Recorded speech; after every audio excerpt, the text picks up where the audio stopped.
শীত যেতে না যেতেই কিন্তু গরম চলে আসছে, আর এই গরমকালে ব্যবহার করতে হবে এসি। তাই এসি ব্যবহার করার আগে এই ছোট্ট কাজটা যদি করতে পারো তাহলে বিদ্যুতের বিলও যেমন নিয়ন্ত্রণে থাকবে, তার পাশাপাশি এসি খারাপও হবে না। কি সেই ছোট্ট কাজ, চলো জেনে নিই।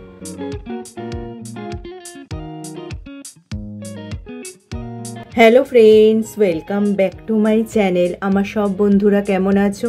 নিশ্চয়ই সুস্থ আছো এবং ভালো আছো।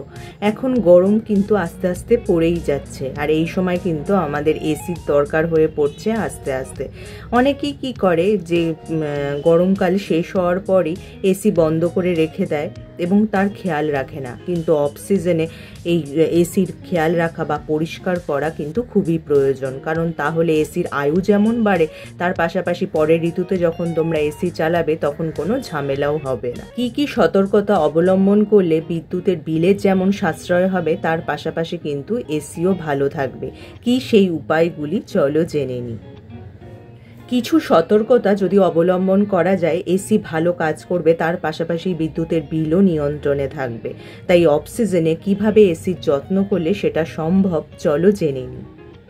এসি চালু করার আগে যেটা করণীয় সেটা হলো এসিকে কিন্তু খুব ভালো করে পরিষ্কার পরিচ্ছন্ন করে নিতে হবে। এতে বিদ্যুতের বিলও যেমন নিয়ন্ত্রণে থাকবে, তার পাশাপাশি দেখবে এসি ঘর ঠান্ডাও করছে ভালোভাবে এবং ঘরের বাতাসও হচ্ছে বিশুদ্ধ এবং সতেজ। এই শীতকালে দীর্ঘদিন যেহেতু এসি বন্ধ থাকে, তাই তাতে কিন্তু ধুলোবালি ময়লা জমে। এছাড়া ঘরে কীটপতঙ্গ বা ইঁদুর অনেক সময় কিন্তু এসির তার নষ্ট করে দিতে পারে। তাতে কি হয়, এসির কার্যকারিতা কমে যায়। তাই কিন্তু এসি চালানোর আগে এসিকে যেমন ভালো করে পরিষ্কার করতে হবে এবং তা সব ঠিক আছে কিনা সেটাও কিন্তু চেক করে নেওয়া খুবই জরুরি। এবার আসা যাক এসি পরিষ্কার করার পদ্ধতি। প্রথমেই এসির কভার খুলে ফেলতে হবে। শীতকালে অনেকে এসির ওপর কভার দিয়ে থাকে। এসি চালানোর আগে কভার খুলে ভেতরের ধুলো পরিষ্কার করে ফেলতে হবে। এরপর বিদ্যুৎ সংযোগ বন্ধ করে দিতে হবে। এসি পরিষ্কার করার আগে অবশ্যই বিদ্যুৎ সংযোগ বন্ধ করতে হবে এবং প্লাগ খুলে ফেলতে হবে।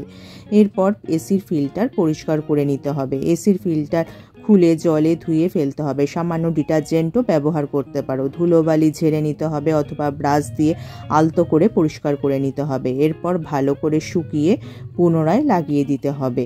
ড্রেনেজ পাইপ পরিষ্কার করতে হবে। ড্রেনেজ পাইপে জমে থাকা জল ও ময়লা পরিষ্কার করে নিতে হবে। আউটডোর ইউনিট পরিষ্কারও করতে হবে। ব্রাশ দিয়ে এসির বাইরের ইউনিটের ধুলোবালি ময়লা পরিষ্কার করে নিতে হবে। এই সহজ কিছু ধাপ অনুসরণ করলেই তোমাদের এসি সারা গরমকালে ভালোভাবে কাজ করবে এবং বিদ্যুতের বিলও থাকবে কন্ট্রোলে। তাহলে দেখলে তো এসি চালিয়েও বিদ্যুতের বিল কিভাবে নিয়ন্ত্রণে রাখা যায় এবং তাছাড়া এসির আয়ু বাড়ানো যায়। যদি তোমাদের ভিডিওটা কাজের মনে হয় বা তোমাদের উপকারে আসে, লাইক আর শেয়ার করতে একদমই ভুলো না।